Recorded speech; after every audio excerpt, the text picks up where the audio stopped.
Halo semuanya, perkenalkan kami dari kelompok 4. Saya Masriola Cahyani dengan NPM akhir 076. Saya Yosi Rizka Amalia dengan NPM akhir 173. Saya Marsyanda Beriana Putri Rimansa dengan NPM akhir 186. Saya Mereza Ananda dengan nomor MPN akhir 299.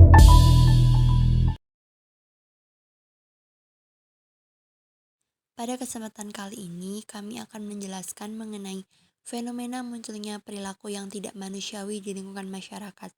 Sebagai contohnya, kami akan mengambil fenomena munculnya perilaku antisosial pada generasi Z. Antisosial. Bagi beberapa orang, antisosial ini disamakan dengan introvert. Padahal, pada kenyataannya antisosial sangat berbeda dengan introvert. Perbedaan antisosial dengan introvert adalah antisosial lebih suka sendirian tetapi memiliki kesadaran untuk melanggar hak-hak orang lain. Sedangkan introvert lebih suka untuk menyendiri daripada harus berada di keramaian dan tidak ingin melanggar hak-hak orang lain. Antisosial adalah gangguan kondisi psikologis di mana seseorang mengabaikan perilaku yang benar dan salah dalam bertindak di kehidupan sehari-hari. Orang yang memiliki gangguan antisosial ini cenderung tidak peduli dengan apapun perasaan orang lain. Pengidap gangguan kepribadian antisosial adalah seseorang yang juga suka mencari masalah atau troublemaker dengan sengaja dan membuat orang lain marah atau murka. Tidak hanya itu, seseorang dengan kepribadian antisosial ini juga memiliki kecenderungan untuk memanipulasi atau tiba-tiba bersikap kasar kepada orang lain. Generasi Z adalah kelompok usia yang lahir di era digital dan tumbuh bersama teknologi. Generasi ini menghadapi tantangan yang jauh berbeda dibanding generasi sebelumnya. Masalah remaja saat ini bisa jadi berbeda dengan masalah remaja pada satu dekade lalu. Namun, di balik potensi besar yang dimiliki, masalah remaja tidak dapat diabaikan.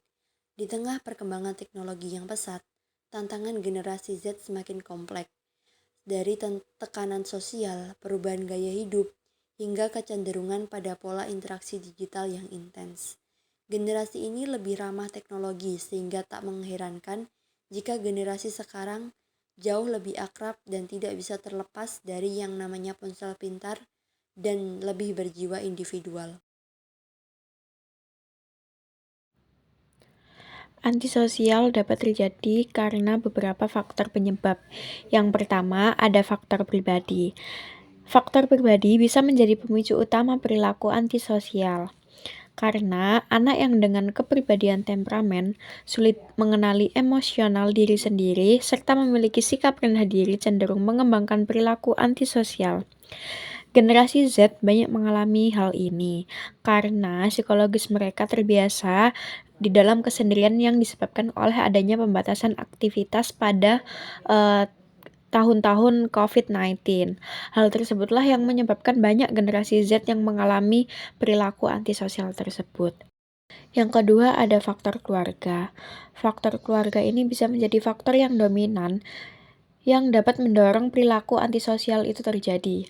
Hal ini bisa disebabkan karena beberapa masalah dari keluarga tersebut, yaitu perceraian dari orang tua, kondisi keluarga, pola asuh orang tua yang otoriter, ataupun pola asuh yang bertolak belakang yang menjadi penyebab awal munculnya perilaku antisosial pada anak.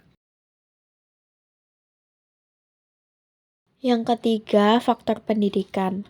Layanan bimbingan dan konseling di sekolah juga sangat penting untuk membantu siswa generasi Z yang masih memiliki emosional yang tinggi dalam mencegah dan mengatasi masalah-masalah yang muncul dalam diri mereka, yang pastinya dapat menghambat perkembangannya dalam masalah generasi Z seperti perilaku antisosial. Karena perilaku antisosial dapat mengganggu pemikiran siswa generasi Z dalam masa sekolahnya. Yang terakhir atau yang keempat adalah faktor iptek. Faktor iptek ini banyak sekali yang menyerang pada anak-anak generasi sekarang karena perilaku antisosial pasti juga bisa muncul karena ada perkembangan iptek yang dapat memberikan dampak negatif bagi manusia di zaman sekarang. Generasi Z sangat merasakan dampak perkembangan iptek tersebut. Selama sehari-hari, manusia akan membutuhkan handphone untuk melakukan segala kegiatannya tanpa harus bertemu secara langsung dengan orang lain. Dan jika manusia sudah menemukan zona nyamannya manusia tersebut, akan lebih ekspresif ketika berada di dunia maya daripada di dunia nyata. Dampak antisosial. Perilaku antisosial mencakup problem yang disebabkan karena adanya penyimpangan perilaku yang terkait dengan mencakup perkembangan sosial, emosi, dan moral. Hal ini akan menjadi permasalahan yang kompleks pada individu dan akan berdampak pada perilaku agresif. Dampak individu yang sering muncul pada generasi Z akan merupakan gangguan kepribadian yang ditandai dengan rasa ketidakpedulian terhadap sesama teman, bertindak kasar, suka berkelahi, membuat kegaduhan dalam lingkungan sekolah ataupun masyarakat, mengolok-olok teman secara berlebihan, mengabaikan perintah, melanggar peraturan, berbohong, sering memerintah, sering mementingkan diri sendiri atau menyendiri.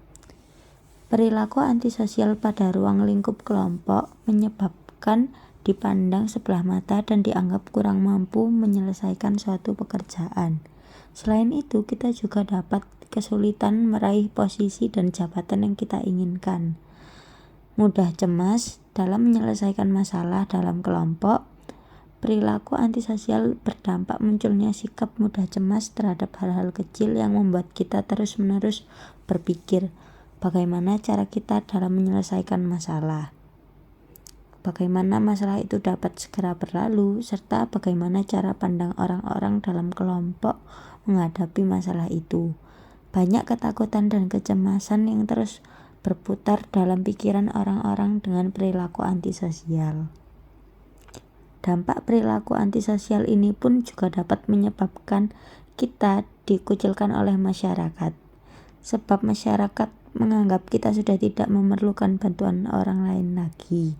Kita dianggap mampu menyelesaikan permasalahan secara mandiri tanpa bantuan orang di sekitar kita.